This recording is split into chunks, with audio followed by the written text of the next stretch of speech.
Right, I'm sitting here with Ryan Hamilton, the national candidate for Hamilton East. Hello. And also a sitting councillor at the moment. So he must have a fair idea what's important to Hamilton, being a sitting Hamilton councillor. Yeah, I like to think so. Yeah, although I am on leave from council at the moment. On leave, you've got to be on leave disclose, because of the election. yeah. But you've been on council for how many years? 5.5. 5.5. Yeah. So you should have, in theory, got a good feel for Hamilton over and above living here. Yeah, I think so. It's definitely given me a good insight into the challenges that we've got as a city. You know, being one of the fastest growing cities. You know, the constraints we've got from an infrastructure perspective and the challenges we've got to still provide community infrastructure. Yeah. I discovered last election that Hamilton had doubled in size since I've been living in here. Wow. It's not because of me, but... Did you come here in the 80s? Yeah. Yeah. I shifted to Hamilton in 87. Yeah, I remember we celebrated 100,000 people here in 1991.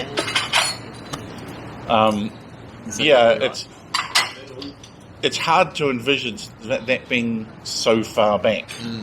It's not something that I sort of think of as being a long time back. Yeah. But when I saw the leaflet that council put out last election or one?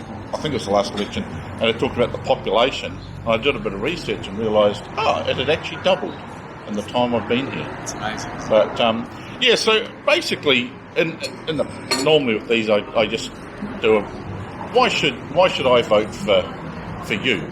Because you are my Hamilton East national representative or candidate. Yeah. So what are the key things, keeping in mind that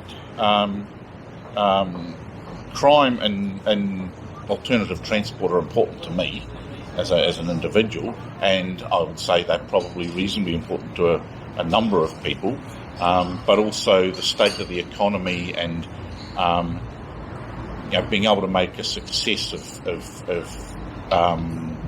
going into business or being a sole trader or whatever it happens to be that someone, the smaller businesses, local businesses, those things are probably important to people, the economy, and because crime's getting a bit ridiculous at the moment and the economy's making things a bit tough for people. So where does National stand on helping, or at least making our country better for those people? Yeah, so you asked a few questions in there, so I'll try and unpack it. But certainly cost of living and law and order are the two biggest issues across not only New Zealand at a macro level, but locally here as well in Hamilton. We at one point would be called the ram raid capital of New Zealand. Yeah, that's not a name we want to.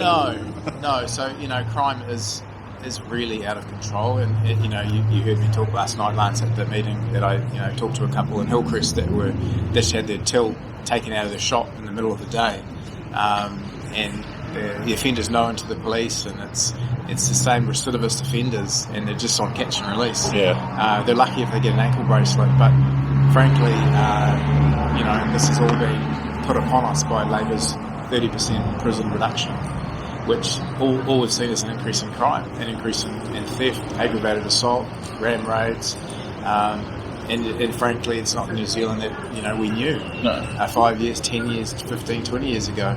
So these are things that we want to address. We've got a whole bunch of law and order policies which I can talk to you about. Cost of living, we want to get domestic inflation under control and give people more of what they earn through some tax relief, which we can do quite quickly. Back to your first question, I guess, why should people vote for me? I'll give you two reasons. One, philosophically, bit of philosophy here. I genuinely want to bring a sense of future and hope for Kiwis.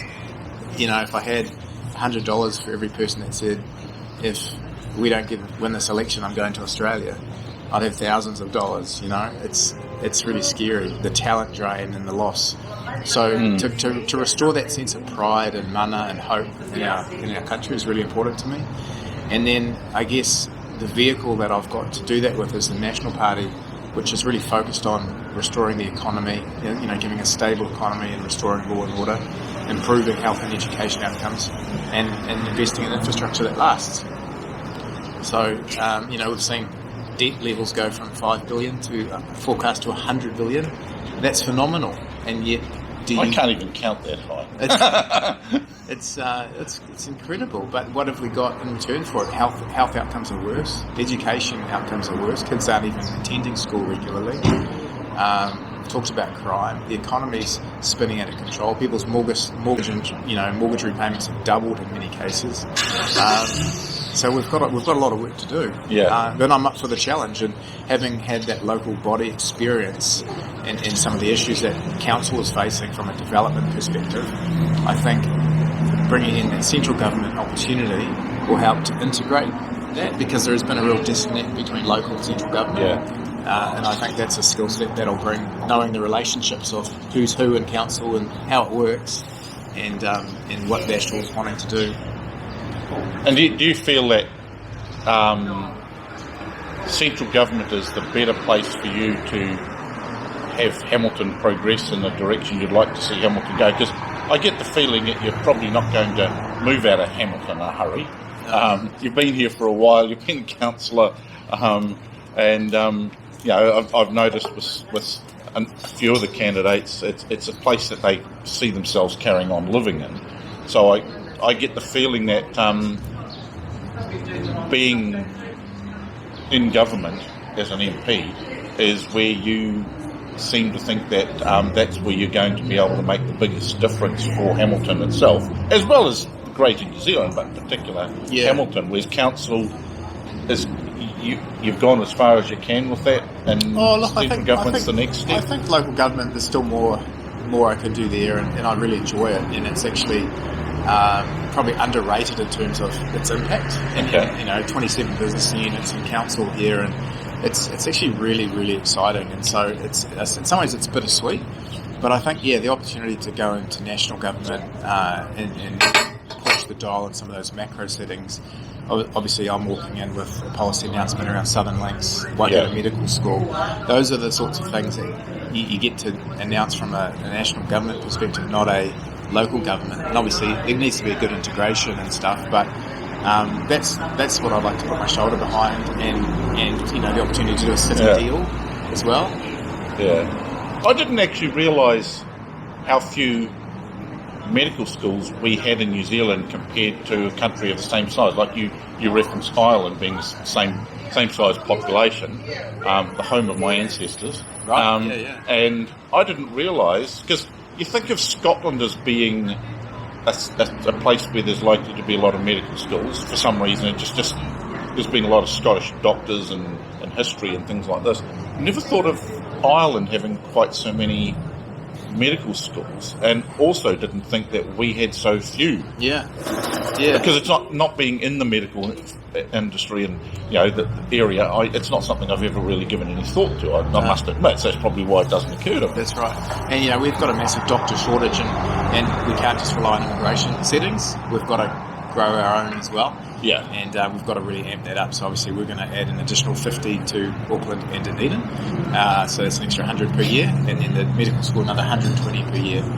And the exciting thing about it is it's a graduate degree. So to be a doctor in New Zealand, you've got to be super, super brainy. I think you've got to get like 97, 98% in that year one to graduate, because it's such a bottleneck. That's comforting, because you always like to know that your doctor's not going to make too many mistakes. No. But with the graduate degree, you could have done a BA or a BSOC Sci and then looking at a change of career when you're 20 or 30 or 40. And you can rock in and do it's still obviously the same curriculum, but the opportunity is much wider and broader, and it's only a 4-year degree as opposed to the 6-year medical degree, because there's an assumption that if someone's studying at 30 or 40, they've got that life experience, they're not 17, 18, 19, so they don't need that sort of 2 years of pre-qual. So in some ways it's a faster degree, but also much more accessible if you wanted to change career, and of course we also want to boost our rural sector GPs and those sorts of things. So because that's an area that suffers. That's been quite noticeable up north, is the low numbers of GPs in very, very remote areas, and that was most noticeable up north, especially during COVID and just after the fact that I always thought of country teachers being in low supply, but it didn't occur to me till then that country doctors were in such low supply. And part of that's been down to the training. So when people are doing their placements and doctor training, they can often get attached to the area they're training in. And so by opening up more opportunities in rural training, people are hoping that people will get connected to those local communities and then want to set up shop and work and live. And we might be able to look at some ways to incentivise that as well. Yeah. Okay. Cool. Now, I've got to ask this because otherwise I'll get lynched by a lot of cyclists. Where does National sit on promoting or making it easy for councils to put in infrastructure? And keep in mind, I've always believed it's not a case of pushing people out of cars. It's just a case of putting in the safe infrastructure for people to make a choice. Because I know a lot of people who would make the choice to cycle, especially during summer, if they could. They just haven't ridden since they were 12 and don't feel safe on the road. And they feel safer inside a steel box. Where does National sit on putting in some of this infrastructure to make things a bit safer for people to make that choice if they want, and therefore reduce things like congestion and also have an impact on climate issues and things like this? Well, I think National's view would be that we've gone a bit too far towards supporting some of that cycle infrastructure, and it does feel like people are getting pushed out of cars.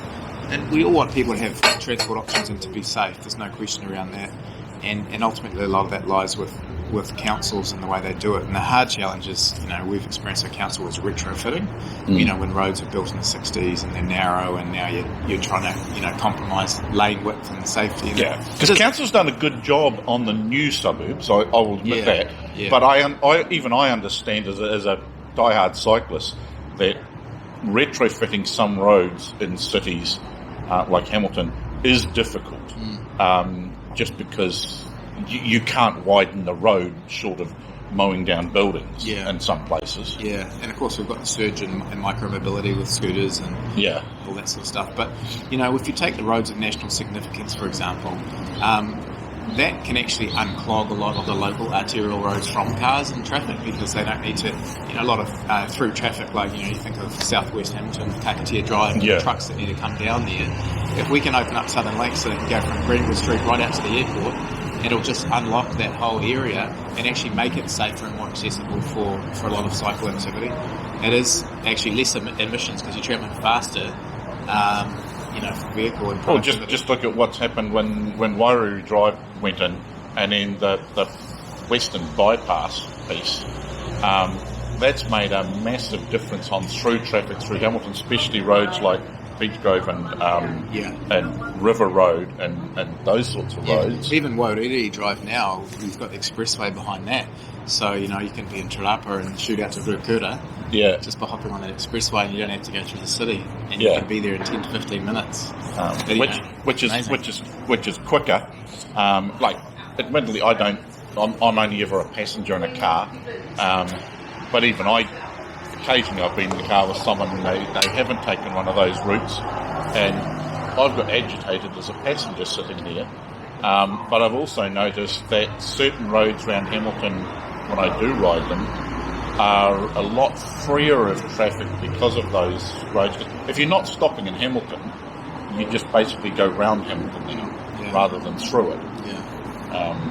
And that's quite good. You compare that to say the main street of Te Kuiti, or like Te Kuiti's always had the main street and then that parallel road across the other side of the railway line, and during the ski season it's a really busy road. Right. But the thing is, it would be very difficult to put a bypass around Te Kuiti, so it's but you imagine if that was happening in Hamilton with the added local traffic, if everyone was going down, say, I don't know, River Road or something like that to get through Hamilton, if everyone's taking the shortcut from Narrawakia along River Road and through into Hamilton, that would be a nightmare. Yeah, it would be such a shortcut. So, and I acknowledge I see a place for these roads at times to take the traffic, the people that do want to or need to drive cars out of the centre of Hamilton. And retrofitting some roads for cycling infrastructure can be difficult. And I know quite a few streets, even I wouldn't want to see cycle lanes on because I think that would be a silly idea. Yeah. But encouraging councils to set up the mechanism so that all new developments, and Hamilton's going to have a lot over the next 20 years, all the new developments make space for that now. That does make it a bit easier to put them in. Yeah, future-proofing is the key, really. And we're seeing that in some of the new suburbs. And you mentioned the other night about the national government looking ahead, not just to the next election, but 30 odd years, and ahead planning, as I call it, so that we sort of have a bit of a strategy of where we're going over the next 30 years, because I must admit, over the last quite a few years, it seems or feels to the average person that things have only been thought in 3-year lots to some degree. Yeah, I think it's one thing New Zealand's really struggled with, actually. So we're proposing a 30-year infrastructure strategy, which ideally, although you're going to have some fundamental, ideological different views, if we can get something that's largely agreed upon, or that's evidence-based infrastructure support, then even if parties do change colour, we can continue to build towards that. So that's what we're proposing to put forward. Yeah, which is a good idea, because that we can predict to some degree the size of Hamilton in 30 years, for instance, and where it's going to spread and how it's going to work. So, having an infrastructure plan like that covers those years means that you're not doing it after the effect. Yeah. Like Hamilton has been updating a lot of its water pipes and things like this, because as we've got infill and apartment buildings now, there's more of a strain on what was effectively old infrastructure. Yeah. And they started changing it now. If in the future, just the difference between putting in bigger pipes and new developments, knowing that the spread is going to go further in that direction is,